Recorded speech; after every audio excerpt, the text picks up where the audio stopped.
오늘 홍영표 의원 불출마 소식이 약 2시간 전에 올라왔습니다. 많은 분들이 허탈해하시고 또 충격에 휩싸이시고 스트레스를 호소하고 계십니다. 지금부터 제가 드릴 얘기는 홍영표의 판단이 최선이다, 저건 옳은 선택이다, 저거 대단한 전략이다, 이런 말씀을 드리려고 하는 것은 아니고요. 저도 홍영표 의원의 판단에 다 동의하는 것은 아닙니다. 다만 여러분들은 아실 권리가 있잖아요. 어떤 취지로 이런 판단을 했는가, 그리고 이 판단 이후에 어떤 일들이 벌어질 것인가는 제 생각을 좀 섞어서 제 판단을 공유하고자 함입니다. 일단 하나하나 짚어볼 것이요. 왜 불출마를 했을까? 간단합니다. 한마디로 승산이 없기 때문이고요. 한편으로는 그래도 혹시 이재명의 불출마를 끌어낼 수 있을까라는 바람도 섞여 있습니다. 또 하나가 당내 배지들의 구도에서도 답이 안 나오는 상황이고, 구도가 안 서는데 인물이 출중하다고 해서 이 문제를 뚫고 갈 수는 없거든요. 선거는 인물, 구도, 바람인데 바람도 미풍으로 지금 그치고 있고요. 제가 전에 방송에도 설명드렸습니다만 지금 전당대회 바람은 이재명 불출마가 바람입니다. 근데 이제 물타기성 초선 재선 의원들의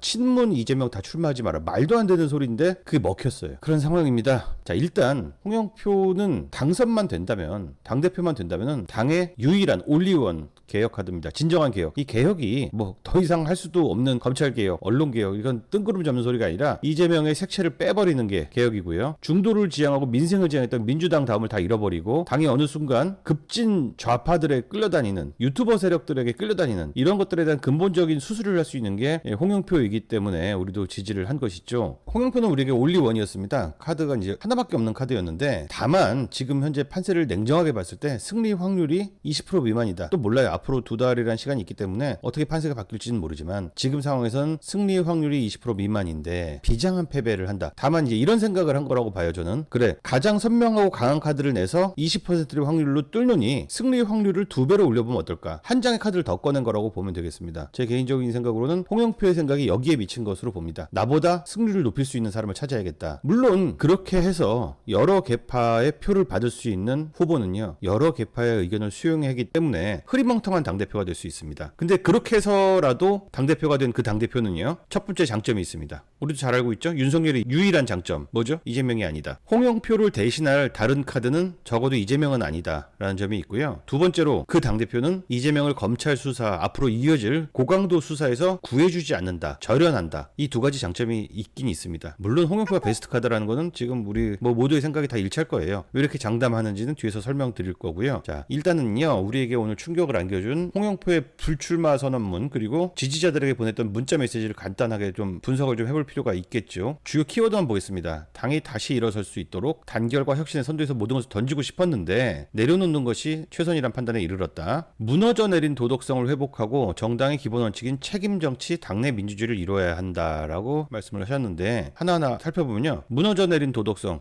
이재명을 겨냥하고 있는 이야기입니다. 이재명이 당을 장악하기 전에는 완벽하게 도덕적인 당이 어디 있겠습니까마는 이렇게까지 도덕성을 무너뜨리는 정치는 없었기 때문에 이 무너져 내린 도덕성이란 진단은 이재명을 겨냥한 게 맞고요. 그 다음 원칙인 책임 정치를 말합니다. 어떻게든 간에 본인의 과거에 대해서 책임을 지도록 하는 겁니다. 대선 지선 연달아 패배하고 또 나온다, 당권까지 또 잡겠다. 이 책임 정치 아니죠. 또한 당내 민주주의, 지금 당내 민주주의 완전히 망가졌지 않습니까? 한 계파가 오로지 개딸들이니 뭐니 유튜버 세력이니 뭐니 한 사람들 데리고서 포괄적인 패권 정치를 행하고 있습니다. 홍영표 의원이 지적한 도덕적 책임 정치, 당내 민주주의, 이 세 가지 모두 이재명을 저격하고 있음을 알 수 있겠습니다. 따라서 이 불출마 선언문은 한마디로 이재명에게 던지는 최소한의 마지막 공격이다, 이렇게 볼 수 있겠는데요. 그런데 여기서 마지막 공격으로 한번 화내고 마는 것이 아니라 민주당이 다시 사는 길에 저를 바치겠다라고 말씀을 하셨는데요. 지금 민주당의 상태가 좋다, 지금 민주당 최선이야 라고 말하는 사람이 반이 있고, 또 민주당이 죽었다고 생각하는 사람들 반이 있겠는데요. 홍영표는 후자다라는 것을 분명히 보여주고 있습니다. 그 다음에 응원 문자 보내셨던 분들 대상으로 문자를 보냈는데 이것도 한번 읽어볼게요. 여기에 사실은 이제 본심이 좀 더 많이 담겨 있다라고 볼 수 있습니다. 빨간 줄 친 부분을 보면은 지금은 새로운 리더십이 필요한 시기라는 판단을 했습니다. 여기 이 말이 오독하신 분들은 그냥 이재명이 해라 이렇게 보시는 분도 있겠지만 그 뜻이 아닙니다. 양비론에 무너진 상황인데요. 새로운 리더십, 한마디로 그래, 다선 의원들 물러날 테니까 재선 그룹에서 한번 나와봐라 라는 메시지로 보시면 되겠고요. 본인이 멈추지 않을 것이다 라고 얘기했고요. 또 하나는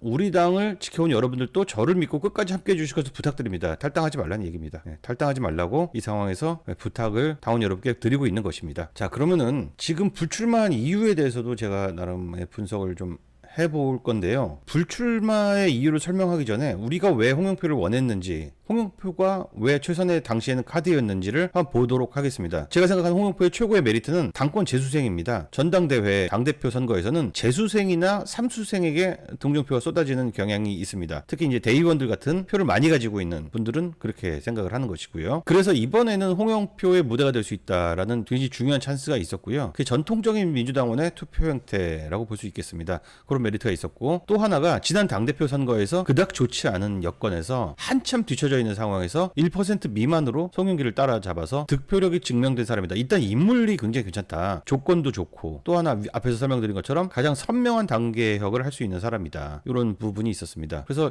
그나마 우리가 낼 수 있는 이제 필승 카드라고 볼 수 있었는데요. 그런데 이제 선거 구도가 점점 나빠지는 상황이죠. 이재명 불출마가 이번 전당대회에 바람이었는데 불구하고 약간 기회주의 성향을 가진 수많은 초재선 그룹들, 이 사람들이 동반 불출마 프레임이라는 말도 안 되는 프레임을 들고 나왔습니다. 홍영표에게 잘못이 있다면 이 부분에 대해서 제대로 깨지 못했다. 본인에게도 다가오고 있는 양비론적인 불출마 프레임을 깨지 못하고 이재명 공격에만 집중했었던 부분이 있습니다. 왜? 입은 하나니까. 한 사람이 여러 가지 메시지 내기 어렵죠. 당연히 이런 지원 사격이 이루어졌었어야 되는데 이거는 친문 친낙계들의 어떤 게으름 같은 게 있습니다. 용기 없음, 그런 부분이 있습니다. 아니, 이 얘기하는데 무슨 용기가 필요해요? 얘기하다 보니까 좀 빡 떨려고 하는데요. 지난 전대에서 홍영표는 괜찮은 중진 후보였습니다. 믿음이 가는 중진 후보였는데 지금은 이 초재선 그룹들이 만든 프레임 때문에 첫 번째로 친문 그룹에 갇혀버렸고, 반 이재명 골수주의자, 당의 화합을 깨는 사람, 이런 프레임에 갇혀버렸고, 결정적으로 또 다선 의원 프레임에 갇혀버린 겁니다. 홍영표에게 불리하게 돌아가는 상황인 것입니다. 최근에 KUSOI 여론조사를 보면은요, 이재명의 당권 도전을 어떻게 보느냐, 부적절하다가 53.9%, 약 54% 나왔고요. 적절하다는 응답이 자그마치 40% 가까이 나왔어요. 그리고 권리당원 대의원들 호남에 제일 많은데, 호남에서는 이재명 당권 도전이 적절하다고 나온 상황입니다. 민주당 지지층을 보면은 74.4%가 이재명 당대표 도전이 적절하다, 부적절은 20%밖에 안 나왔습니다. 3배도 넘습니다. 굉장히 어려운 상황이 맞습니다. 지금 이 와중에 일반 여론은 유리한가, 이재명에게 당권을 나오지 말라고 했지만 대권은 나오라고 하고 있는 게 지금 현실이에요. 아래서치 뉴스핌 조사에 의하면은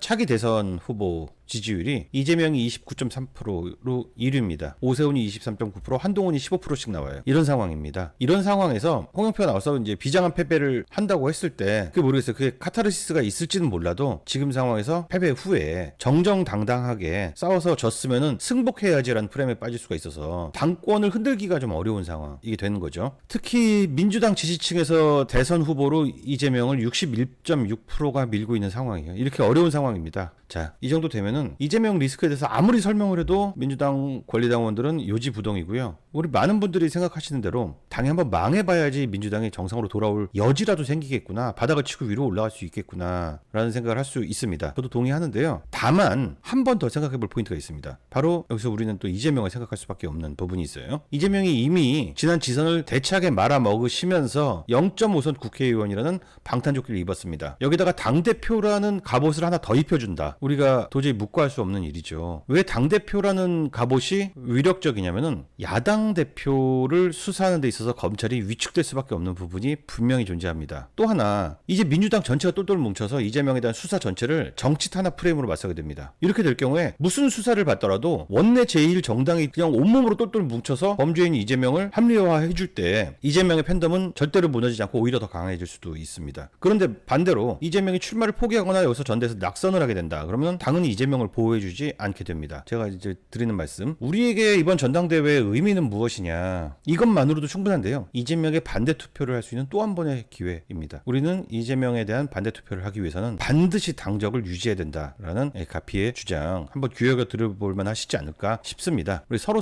격려하면서 힘 북돋아주면서 갔으면 좋겠고요. 절대 우리가 잊지 말아야 될 거, 막산이 아직 학교 안 갔습니다. 막산이가 학교에 안 갔어요. 근데 왜 포기해? 문파 그거밖에 안 돼? 문파 진짜 즐기고 강한 거 말고 뭐 있습니까? 오늘 얘기 여기까지고요. 고맙습니다.